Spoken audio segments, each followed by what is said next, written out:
여러분, 누군가를 믿었다가 참혹하게 배신당해 본 기억이 있으신가요? 나의 가장 깊은 비밀을 털어놓았는데 그것이 어느새 다른 사람들의 술안주 거리가 되어 있었던 적은 없으신가요? 혹은 내가 힘들 때 곁에 있어 줄 것이라 믿었던 사람이 정작 내가 나락으로 떨어졌을 때 가장 먼저 등을 돌리는 모습을 보며 절망한 적은 없으신가요? 그때 우리는 스스로를 자책하곤 합니다. 내가 사람 보는 눈이 없었구나. 내가 너무 멍청했구나. 조금만 더 조심할걸. 하며 뜬 눈으로 밤을 지새우곤 하지요. 가슴 한가운데 구멍이 뚫린 듯한 공허함과 치밀어 오르는 배신감 때문에 밥을 먹어도 모래를 씹는 것 같고 잠을 자려 해도 심장이 쿵쿵거려 견딜 수 없었던 날들이 아마 여러분에게도 분명 있었을 겁니다. 하지만 여러분, 그것은 여러분의 잘못이 아닙니다. 여러분이 부족해서도 아니고 여러분이 모자라서도 아닙니다. 단지 우리가 인간이라는 존재의 본성을 너무나 아름답게만 보려 했기 때문입니다. 우리는 어릴 때부터 사람을 믿어야 한다고, 진심은 통한다고, 친구는 소중한 것이라고 배워왔습니다. 하지만 세상의 냉혹한 현실은 교과서와 달랐습니다. 여기 평생을 고독 속에서 인간의 본성을 탐구했던 한 철학자가 있습니다. 그는 세상에서 가장 비관적인 철학자로 불리지만 역설적이게도 그의 차가운 독설은 상처받은 우리들에게 가장 따뜻한 위로가 됩니다. 인간관계의 허상을 낱낱이 파헤쳐 우리가 더 이상 사람에게 휘둘리지 않도록 단단한 갑옷을 입혀주는 철학자, 바로 아르투어 쇼펜하우어입니다. 쇼펜하우어는 말합니다. 인간은 본능적으로 자신의 이익을 위해 움직이는 이기적인 존재다. 타인에게 너무 많은 기대를 하지 마라. 혼자 있는 고통보다 남과 함께 있는 고통이 더 크다. 오늘 우리는 쇼펜하우어의 날카로운 시선을 빌려 사람을 함부로 믿으면 안 되는 이유와 상처받지 않고 인간관계를 맺는 지혜에 대해 깊이 있게 이야기 나누어 보려 합니다. 사람 때문에 지친 여러분의 마음을 치유하고 앞으로는 그 누구에게도 쉽게 상처받지 않는 단단한 마음을 갖게 해줄 쇼펜하우어의 5가지 핵심 원칙을 준비했습니다. 첫째, 예의라는 가면 뒤에 숨겨진 본성을 꿰뚫어 보는 법입니다. 둘째, 한번 끊어진 인연을 다시 잇는 것이 왜 어리석은 짓인지에 대한 통찰입니다. 셋째, 나의 비밀과 침묵이 어떻게 나를 지키는 무기가 되는지 알아보겠습니다. 넷째, 인간의 이기심을 있는 그대로 받아들이고 이용하는 지혜입니다. 다섯째, 고슴도치의 딜레마를 통해 배우는 적당한 거리두기의 미학입니다. 본격적인 이야기에 앞서 잠시 한 가지 상황을 떠올려 보십시오. 여기 10년지기 친구가 있습니다. 학창 시절부터 모든 것을 공유해온 내 분신과도 같은 친구입니다. 어느 날 그 친구가 급하게 돈이 필요하다며 울먹입니다. 여러분은 당연히 친구를 믿고 어려울 때 돕는 것이 진정한 우정이라 생각하며 적금까지 깨서 큰 돈을 빌려줍니다. 차용증 한 장 쓰지 않았습니다. 친구 사이에 그런 건 필요 없다고 생각했으니까요. 그런데 약속한 날짜가 지나도 친구는 연락이 없습니다. 전화를 걸면 받지 않고 문자를 보내면 읽고 씹습니다. 그러다 우연히 마주친 친구는 오히려 여러분에게 화를 냅니다. 친구 사이에 돈 좀 넣는다고 이렇게 닥달할 수 있냐? 그 순간 여러분은 깨닫게 됩니다. 내가 알던 그 친구는 세상에 없었다는 것을 말이죠. 이런 비극이 왜 일어날까요? 우리가 사람을 믿었기 때문입니다. 쇼펜하우어는 이렇게 말했습니다. 우리는 우리가 보고 싶은 대로 타인을 본다. 그것이 비극의 시작이다. 이제 그 비극을 끝내고 냉철한 지혜의 숲으로 함께 들어가 보겠습니다. 첫 번째 원칙은 예의라는 가짜 돈에 속지 말라는 것입니다. 우리는 사회생활을 하면서 수많은 사람들을 만납니다. 직장 동료, 이웃 주민, 동호회 사람들, 그들은 대부분 웃는 얼굴을 하고 있습니다. 상냥하게 인사를 건네고 내 말에 고개를 끄덕여주고 가끔은 칭찬도 아끼지 않습니다. 우리는 그런 태도를 보며 생각합니다. 아, 저 사람은 참 좋은 사람이구나. 저 사람은 나를 좋아하는구나. 저 사람이라면 내 속마음을 털어놓아도 되겠구나. 그리고 무장해제된 마음으로 그들에게 다가갑니다. 하지만 여러분, 그것은 착각입니다. 쇼펜하우어는 인간의 예의 바름에 대해 아주 신랄하게 비판했습니다. 그는 이렇게 말합니다. 예의는 마치 계산대 위에 놓인 위조 지폐와 같다. 그것이 가짜라는 것을 모두가 알고 있지만 서로의 편의를 위해 진짜인 척 통용될 뿐이다. 그러니 그 가짜 돈을 받고 너무 기뻐하지도 말고 그것이 가짜라고 화를 낼 필요도 없다. 그저 그 가짜 돈으로 적당한 관계를 구매하면 그만이다. 이 말이 얼마나 섬뜩하고도 정확한 비유입니까? 우리가 일상에서 마주하는 친절의 대부분은 그 사람의 인격에서 우러나온 것이 아닙니다. 그저 사회생활을 원활하게 하기 위해, 자신이 손해보지 않기 위해, 자신의 평판을 관리기 위해 뒤집어 쓴 가면일 뿐입니다. 예를 들어볼까요? 직장에서 늘 웃으며 네, 알겠습니다. 대리님 최고예요. 라고 말하던 후배가 있었습니다. 여러분은 그 후배를 정말 아끼고 믿었죠. 그래서 상사에 대한 불만이나 업무적인 고충을 솔직하게 털어놓기도 했습니다. 그런데 인사고과 시즌이 되자 그 후배는 여러분이 했던 그 사소한 불평들을 교묘하게 짜깁기하여 상사에게 보고합니다. 자신이 더 좋은 점수를 받기 위해서 말이죠. 여러분이 배신감에 치를 떨며 후배를 쳐다보았을 때 후배는 여전히 그 예의 바른 미소를 띠고 있었을지도 모릅니다. 이때 여러분이 겪는 고통의 원인은 무엇일까요? 후배의 악함 때문일까요? 물론 그렇습니다. 하지만 더 근본적인 원인은 여러분이 후배의 예의를 인격으로 착각했다는 데에 있습니다. 웃는 얼굴은 인격의 증거가 아닙니다. 그것은 그저 표정 근육의 움직임일 뿐입니다. 상냥한 말투는 진심의 증거가 아닙니다. 그저 훈련된 처세술일 뿐입니다. 쇼펜하우어는 경고합니다. 사람은 누구나 가면을 쓰고 있다. 그 가면이 너무나 정교해서 가면 쓴 사람 자신조차 그것이 자신의 본 얼굴이라고 착각할 정도다. 하지만 이해관계가 얽히는 순간 가면은 순식간에 벗겨진다. 그렇다면 우리는 어떻게 해야 할까요? 세상 모든 사람을 의심하고 아무에게도 웃어주지 말아야 할까요? 아닙니다. 쇼펜하우어의 조언은 냉철한 구분입니다. 상대의 친절을 받아들이되 그것을 그 사람의 전부라고 믿지 않는 것입니다. 가짜 돈을 받으면 그저 물건을 사고 팔 때만 사용하면 됩니다. 그 가짜 돈을 금고 깊숙이 보관하며 보물처럼 아낄 필요는 없는 것입니다. 누군가 여러분에게 과도하게 친절하다면 한 번쯤은 의심해 보십시오. 이유 없는 친절은 없습니다. 그 친절 뒤에는 반드시 여러분을 통해 얻고자 하는 무언가가 숨겨져 있을 가능성이 높습니다. 그것이 물질적인 이득이든 심리적인 우월감이든 혹은 자신의 좋은 평판을 유지하려는 욕구든 말이죠. 사람을 믿지 말라는 것은 사람을 미워하라는 뜻이 아닙니다. 사람이라는 존재가 가진 연약함과 이중성을 있는 그대로 직시하라는 뜻입니다. 기대가 없으면 실망도 없습니다. 상대의 친절을 매너라는 이름의 윤활유로만 받아들이십시오. 그 윤활유를 마시려고 들지 마십시오. 그것은 기계를 돌리는 데에만 필요한 것입니다. 여러분의 마음을 지키기 위해 오늘부터 사람을 볼 때 한 가지 필터를 끼우십시오. 저 웃음은 사회적 가면이다. 저 친절은 처세술이다. 진짜 모습은 아직 드러나지 않았다. 이렇게 생각하고 한 걸음 물러서서 바라볼 때 비로소 사람의 참모습이 보이기 시작할 것입니다. 그리고 역설적이게도 그렇게 기대를 내려놓았을 때 가면 뒤에 숨겨진 아주 작은 진심을 발견하게 된다면 그때는 정말로 감사할 수 있게 될 것입니다. 두 번째 원칙은 한번 배신한 사람과 다시 관계를 잇지 말라는 것입니다. 즉, 화해라는 달콤한 유혹에 빠지지 말라는 것입니다. 살다 보면 누군가와 크게 다투거나 상대로부터 큰 상처를 받아 관계가 끊어지는 일이 생깁니다. 그렇게 시간이 흐르고 나면 나쁜 기억은 희미해지고 좋았던 추억만 미화되어 떠오르기 마련입니다. 그래도 그때 참 재미있었는데 그 사람도 사정이 있었겠지. 지금은 좀 달라지지 않았을까? 하는 생각이 슬그머니 고개를 듭니다. 때마침 그 사람에게서 연락이 옵니다. 잘 지내? 그때는 내가 정말 미안했어. 우리 다시 예전처럼 지내자. 그 진심 어린 사과에 우리는 마음이 흔들립니다.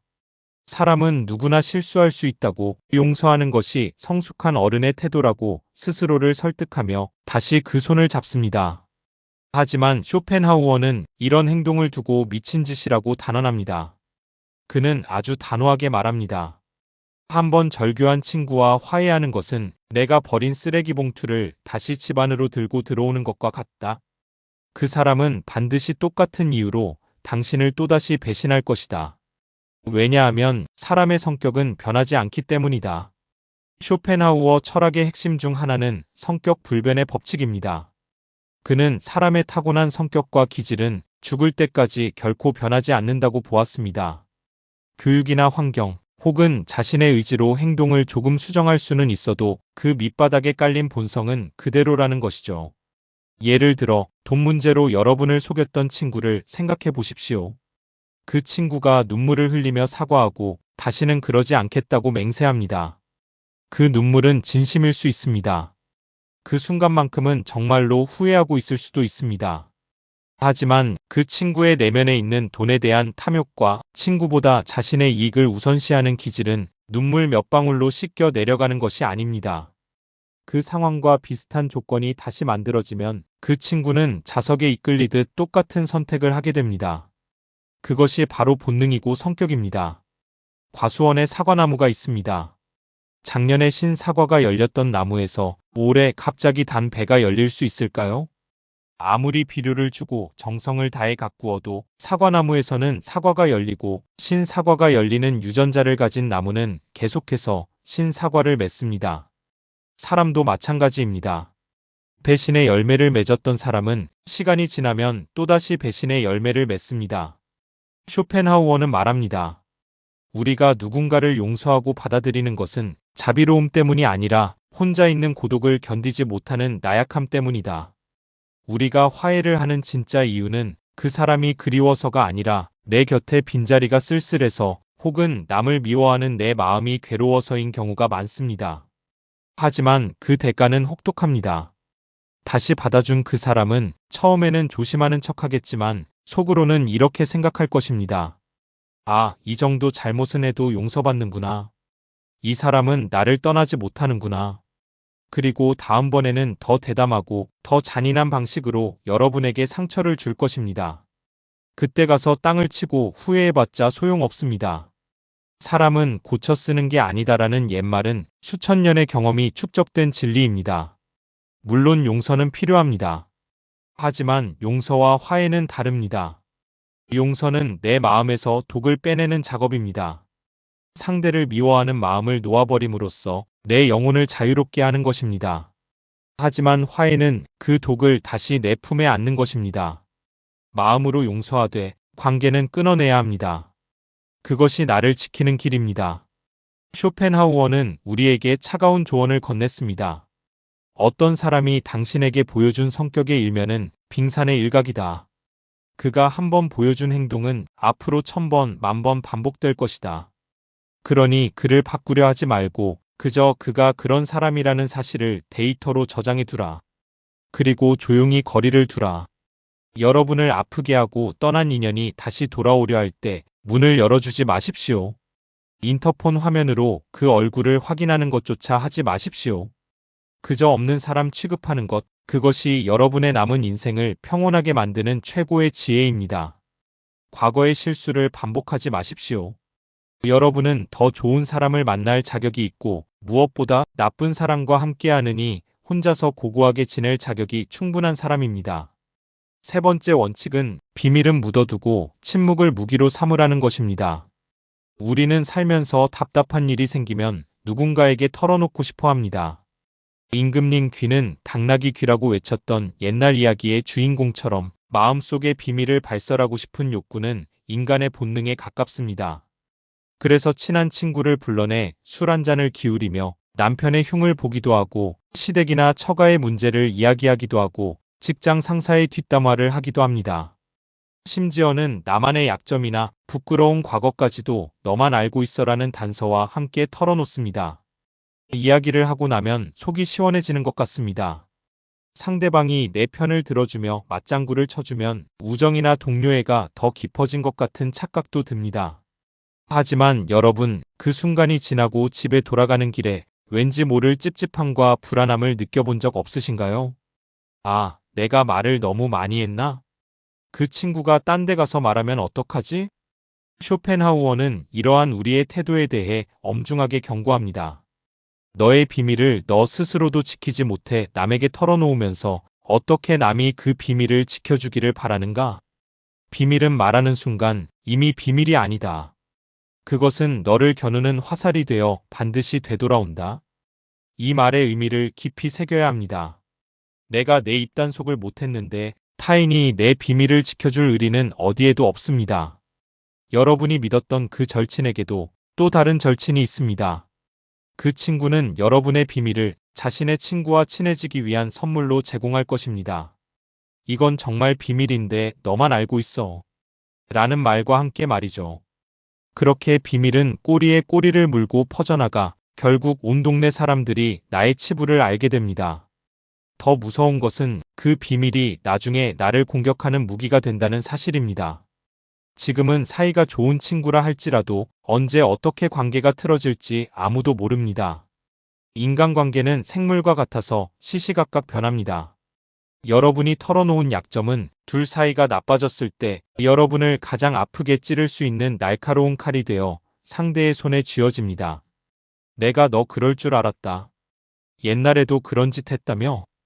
라는 비난을 듣게 될 때 그 비참함은 이루 말할 수 없습니다. 쇼펜하우어는 말합니다. 침묵은 지혜의 나무에서 자라는 열매다. 말은 잎사귀와 같아서 잎이 무성한 나무일수록 열매는 적다. 지혜로운 사람은 말하기보다 듣기를 즐기며 자신의 속마음을 쉽게 드러내지 않는다. 특히 나의 자랑거리는 더욱 숨겨야 합니다. 우리는 좋은 일이 생기면 축하받고 싶은 마음에 자랑을 합니다. 자식이 좋은 대학에 갔다고, 남편이 승진했다고, 이번에 산 주식이 대박 났다고 떠듭니다. 하지만 듣는 사람의 마음속에서는 축하보다는 질투와 시기라는 독버섯이 자라납니다. 쇼펜하우어는 인간의 본성 중 가장 강력하고 추악한 것이 바로 시기심이라고 했습니다. 남의 불행은 나의 행복이고 남의 행복은 나의 불행으로 느끼는 것이 인간의 어두운 본성입니다. 여러분의 자랑은 타인에게 열등감을 심어주고 그 열등감은 결국 여러분을 깎아내리려는 적개심으로 변합니다. 겉으로는 어머 정말 좋겠다. 축하해. 라고 말하지만 속으로는 얼마나 잘 되나 두고 보자. 라고 저주할지도 모릅니다. 그러니 좋은 일이 있을수록 입을 닫으십시오. 행복은 보여주는 것이 아니라 혼자서 조용히 음미할 때 가장 안전하고 달콤한 것입니다. 그렇다면 우리는 무슨 이야기를 하며 살아야 할까요? 쇼펜하우어는 객관적인 이야기를 하라고 조언합니다. 나에 대한 이야기, 남에 대한 이야기가 아니라 세상의 이치, 예술, 문학, 취미와 같은 누구도 공격하지 않고 누구에게도 약점이 잡히지 않는 주제로 대화하라는 것입니다. 물론 그런 대화가 통하는 사람을 만나기는 쉽지 않습니다. 그래서 쇼펜하우어는 고독을 예찬했던 것입니다. 여러분의 입을 무거운 금고처럼 만드십시오. 하고 싶은 말이 목구멍까지 차올라도 3번 생각하고 꿀꺽 삼키십시오. 침묵은 여러분을 신비롭게 만들고 함부로 대할 수 없는 위험을 만들어줍니다. 말하지 않은 것은 언제든지 말할 수 있지만 이미 내뱉은 말은 주워 담을 수 없습니다. 침묵하는 자만이 평화를 얻습니다. 여러분의 비밀을 무덤까지 가져갈 각오로 지키십시오. 그것이 이 험한 세상에서 여러분을 지키는 가장 강력한 방패가 될 것입니다. 4번째 원칙은 모든 인간은 이기주의자라는 사실을 받아들이라는 것입니다. 우리가 인간관계에서 상처받는 가장 큰 이유는 상대방이 나를 위해 희생해 주기를 혹은 나를 배려해 주기를 기대하기 때문입니다. 내가 너한테 어떻게 했는데 내가 나한테 이럴 수 있어? 이 말 속에는 나의 호의에 대한 보상 심리가 깔려 있습니다. 하지만 냉정하게 생각해 봅시다. 나조차도 나를 위해 사는데 남이 나를 위해 살아주기를 바라는 것이 과연 타당한 일일까요? 쇼펜하우어는 인간을 움직이는 유일한 동력은 의지, 그 중에서도 살고자 하는 의지와 자기 보존의 본능뿐이라고 말했습니다. 쉽게 말해 모든 인간은 철저하게 자기중심적인 우주 속에 살고 있다는 것입니다. 세상은 나의 의지다. 쇼펜하우어의 가장 유명한 명제입니다. 이 말은 세상이 내 마음대로 된다는 뜻이 아니라 각자가 자신만의 욕망과 관점으로 세상을 바라보고 해석한다는 뜻입니다. 내 손톱 밑에 가시가 타인의 암투병보다 더 아프게 느껴지는 것이 인간입니다. 지구 반대편에서 수천 명이 죽었다는 뉴스보다 당장 내 점심 메뉴가 맛없는 것에 더 화가 나는 것이 인간입니다. 이것은 도덕적으로 비난할 일이 아니라 그저 인간이라는 종의 생물학적 특성입니다.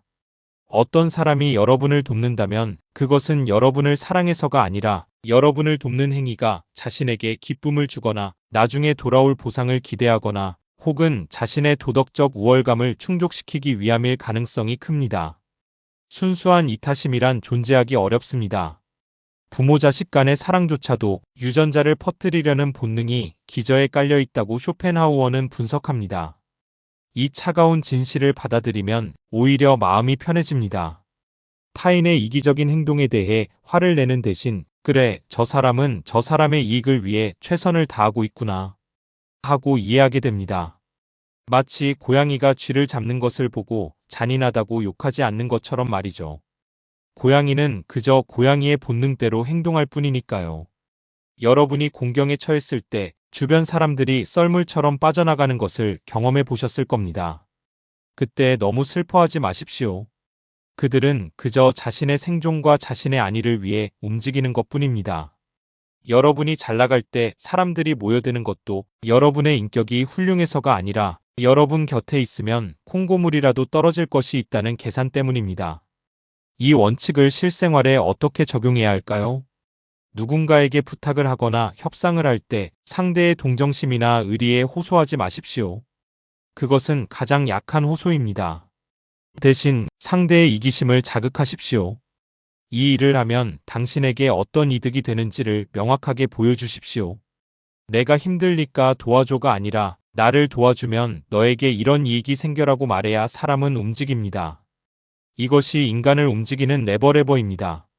또한 누군가 나에게 이기적으로 군다고 해서 그것을 개인적인 공격으로 받아들이지 마십시오. 길을 가다가 돌뿌리에 걸려 넘어졌다고 해서 돌뿌리에게 화를 내고 발길질을 하는 것은 어리석은 짓입니다. 돌뿌리는 그냥 거기 있었을 뿐입니다. 그저 툴툴 털고 일어나서 다음부터는 돌뿌리를 피해가면 그만입니다. 이기적인 사람도 마찬가지입니다. 그들은 그냥 자신의 본능대로 사는 자연물일 뿐입니다. 피해가거나 이용하거나 무시하십시오. 그들의 행동에 감정을 소모하는 것은 여러분 자신을 학대하는 일입니다. 쇼펜하우어는 말합니다. 인간의 이기심은 바람과 같다. 바람이 분다고 화를 내는 사람은 없다. 지혜로운 뱃사공은 바람을 탓하는 대신 닻을 올리고 돛을 조정하여 그 바람을 이용해 항해한다. 여러분의 인생이라는 배를 운전할 때 타인의 이기심이라는 바람을 역풍으로 맞지 말고 순풍으로 이용하는 지혜를 발휘하시기 바랍니다. 마지막 5번째 원칙은 고슴도치의 지혜를 배워라입니다. 쇼펜하우어의 철학 중 가장 대중적으로 잘 알려진 이야기가 바로 고슴도치 딜레마입니다. 어느 추운 겨울날 고슴도치들이 추위를 이기기 위해 서로에게 다가갔습니다. 서로의 체온을 나누기 위해 몸을 밀착시켰지만 곧 서로의 날카로운 가시에 찔려 비명을 지르며 떨어졌습니다. 추위를 견딜 수 없어 다시 모여들면 또 찔리고 아파서 떨어지면 다시 춥고 이 과정을 반복하던 고슴도치들은 마침내 서로의 옹기는 느끼대 가시에는 찔리지 않는 적당한 거리를 찾아냈습니다. 이것이 바로 인간관계의 본질입니다. 우리는 외로움 때문에 사람을 찾습니다. 혼자 있는 것은 춥고 쓸쓸하니까요. 하지만 너무 가까워지면 반드시 서로의 가시에 찔리게 됩니다. 그 가시는 무례함일 수도 있고 지나친 간섭일 수도 있고 기대의 어긋남일 수도 있습니다. 가족이라서, 연인이라서, 절친이라서 우리는 너무 가깝게 다가갑니다. 서로의 스마트폰을 훔쳐보고 옷차림을 지적하고 인생의 진로에 대해 함부로 조언합니다. 그것이 관심과 사랑이라고 착각하면서 말이죠. 하지만 상대방은 그것을 가시로 느낍니다. 쇼펜하우어는 이 적당한 거리를 유지하는 힘이 바로 정중함과 예의라고 말합니다. 앞서 첫 번째 원칙에서 말했던 가짜 예의와는 조금 다른 맥락입니다. 여기서의 예의는 상대방의 영역을 침범하지 않는 존중의 거리두기입니다. 아무리 친한 사이라도 넘지 말아야 할 선이 있습니다. 그 선을 지키는 것이 관계를 오래 유지하는 비결입니다. 그리고 더 나아가 쇼펜하우어는 우리에게 혼자 있는 능력을 기르라고 강조합니다. 고슴도치들이 모여있는 이유는 추위 때문입니다. 즉, 내면이 빈곤하고 외로운 사람일수록 타인에게 집착합니다. 스스로 열을 낼 수 있는 난로 같은 사람은 굳이 남의 체온을 구걸하려 애쓰지 않습니다. 인간의 불행 중 상당수는 고독을 견디지 못하는 데서 온다. 쇼펜하우어의 통찰입니다. 사람들은 혼자 있는 시간을 두려워합니다. 잠시라도 스마트폰을 보지 않으면 불안해하고 주말에 약속이 없으면 자신이 패배자처럼 느껴져서 아무나 불러내 술을 마십니다. 하지만 그렇게 만난 관계 속에서 진정한 충만함을 느끼나요? 오히려 공허함만 커질 뿐입니다. 군중 속의 고독이 더 뼈저린 법이니까요. 뛰어난 정신을 가진 사람은 고독을 사랑합니다. 고독은 단순히 혼자 있는 상태가 아닙니다.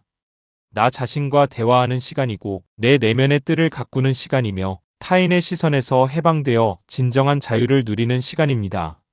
쇼펜하우어는 고독은 모든 뛰어난 영혼들의 운명이라고 했습니다. 남들에게 맞추기 위해 나의 34을 버리고 사는 것보다 온전한 나로 사는 고독을 택하라는 것입니다. 여러분, 타인에게 너무 의존하지 마십시오. 기대고 싶다면 차라리 책에 기대고 자연에 기대고 음악에 기대십시오. 사람은 변하고 떠나고 죽습니다. 하지만 여러분의 내면에 쌓은 지혜와 평온은 영원히 여러분 곁에 남습니다. 이제부터라도 연습해 보십시오.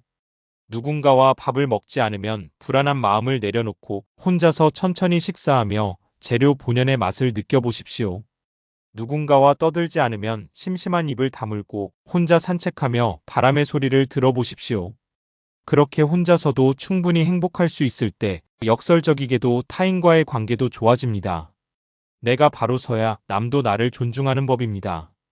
구걸하듯 매달리는 관계는 상대를 지치게 하지만 홀로 당당하게 서 있는 나무 같은 사람은 주변에 쉴 그늘을 만들어 주어 사람을 모이게 합니다. 사람을 믿지 말라는 쇼펜하우어의 말은 결국 나 자신을 믿으라는 말의 다른 표현입니다. 타인은 지옥이 될 수도 있지만 내가 단단하면 타인은 그저 스쳐 지나가는 풍경이 됩니다.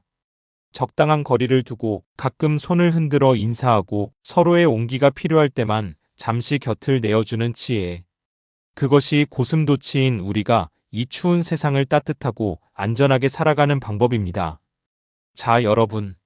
지금까지 우리는 쇼펜하우어의 5가지 원칙을 통해 인간관계의 본질을 들여다보았습니다. 이야기를 정리하며 다시 한번 마음속에 새겨볼까요? 첫째, 사람들의 웃음 뒤에 숨겨진 차가운 본성을 잊지 마십시오. 친절은 그저 사회생활을 위한 가면일 뿐입니다. 그 가면을 진짜 얼굴로 착각하여 마음을 다주지 마십시오. 둘째, 한번 깨진 접시는 다시 붙여도 금이 남아 있습니다. 배신한 사람을 용서하되 다시 곁에 두지는 마십시오. 사람의 성격은 고쳐 쓰는 것이 아닙니다. 셋째, 여러분의 비밀을 세상 그 누구에게도 말하지 마십시오. 여러분의 입을 떠난 비밀은 반드시 여러분을 찌르는 칼이 되어 돌아옵니다. 침묵이야말로 가장 위대한 처세술입니다. 넷째, 모든 인간은 이기적이라는 사실을 담담하게 받아들이십시오. 타인의 이기심에 상처받지 말고 그것을 이용하거나 피해가는 지혜를 발휘하십시오. 다섯째, 고슴도치처럼 적당한 거리를 유지하십시오. 너무 가까이 가면 찔리고 너무 멀어지면 춥습니다. 그리고 무엇보다 혼자서도 스스로를 따뜻하게 데울 수 있는 내면의 힘을 기르십시오. 어쩌면 오늘 들려드린 이야기가 너무 냉소적이고 차갑게 들렸을지도 모르겠습니다. 세상에 믿을 놈 하나 없다니 너무 삭막하지 않은가? 라고 반문하실 수도 있습니다. 하지만 여러분, 진정한 긍정은 현실을 외면하는 것이 아니라 최악의 상황을 직시하고 그것을 넘어서는 힘을 갖는 것입니다. 인간의 본성이 악하다는 것을 알기에 우리는 더 조심할 수 있고 그 속에서 발견하는 작은 선의에 더 크게 감동할 수 있습니다. 그리고 사람에게 기대지 않음으로써 오히려 사람으로부터 자유로워질 수 있습니다. 여러분의 인생의 주인은 여러분입니다. 타인의 인정, 타인의 사랑, 타인의 평가에 여러분의 행복을 맡기지 마십시오. 그것은 마치 구멍난 주머니에 동전을 넣는 것과 같습니다. 채워도 채워도 끝이 없고 결국엔 다 빠져나가 빈털터리가 될 뿐입니다.